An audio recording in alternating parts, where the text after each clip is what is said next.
Bismillahirrahmanirrahim. Assalamualaikum warahmatullahi wabarakatuh.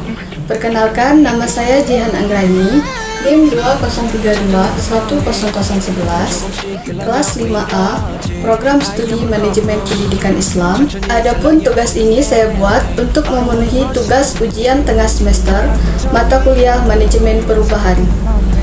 Nah, adapun materi yang akan saya bahas kali ini ialah tentang konsep dasar manajemen perubahan. Oke, baik, langsung saja ke materi pertama. Materi pertama membahas tentang filosofis dan sejarah perubahan. Nah, ada yang tahu nggak sih apa itu filosofis perubahan? Filosofis perubahan ini adalah tentang perbaikan dan peningkatan kualitas pekerjaan. Nah, ada beberapa teori yang membahas tentang filosofis perubahan ini. Salah satunya yaitu teori Kurzweil dari Kurt Lewin 1951. Beliau mengatakan bahwa perubahan itu akan dapat terjadi jika ada sesuatu yang mendorong untuk melakukan perubahan dan akan ada hambatan untuk menghilangkan perubahan tersebut.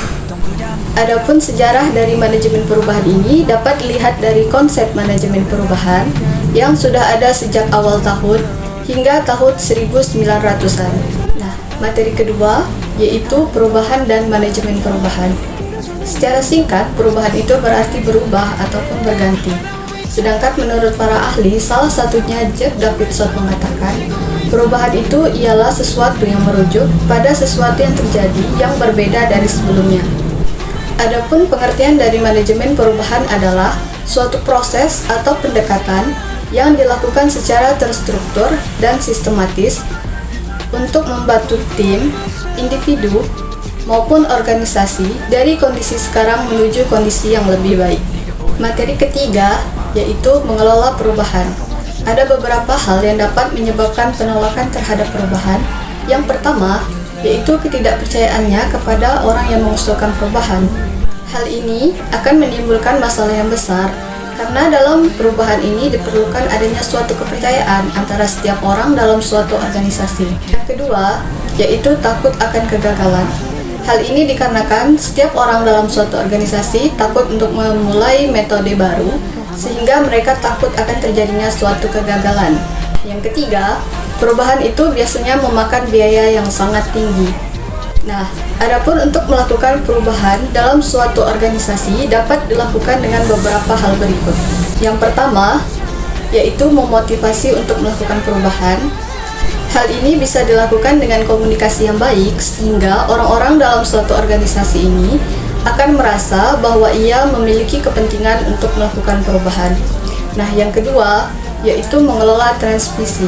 Hal ini dapat dilakukan dengan memberikan arahan yang jelas ataupun visi misi yang jelas, sehingga karyawan dapat mengelola suatu perubahan ini. Yang ketiga, yaitu melanjutkan momentum perubahan. Hal ini bisa dilakukan dengan menyediakan sumber daya yang diperlukan untuk mengelola perubahan yang akan kita lakukan. Materi keempat yaitu proses perubahan. Proses perubahan terdapat dalam ISO 901 tahun 2015 yaitu 1. Identifikasi perubahan.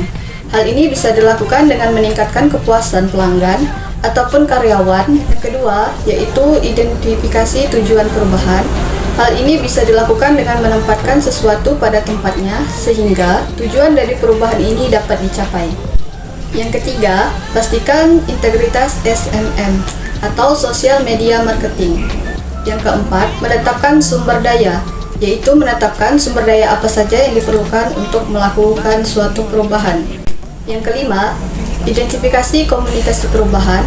Komunikasi yang baik ini diperlukan dalam suatu proses untuk melakukan suatu perubahan. Yang keenam, melakukan proses perubahan. Dan yang ketujuh yaitu evaluasi. Evaluasi ini diperlukan untuk melihat apakah ada terjadi kesalahan atau tidak dalam melakukan proses perubahan. Materi kelima yaitu lingkungan perubahan. Lingkungan ini sangat mempengaruhi terhadap perubahan karena lingkungan sebagai sumber daya, energi, alat-alat, atau perlengkapan untuk melakukan suatu perubahan.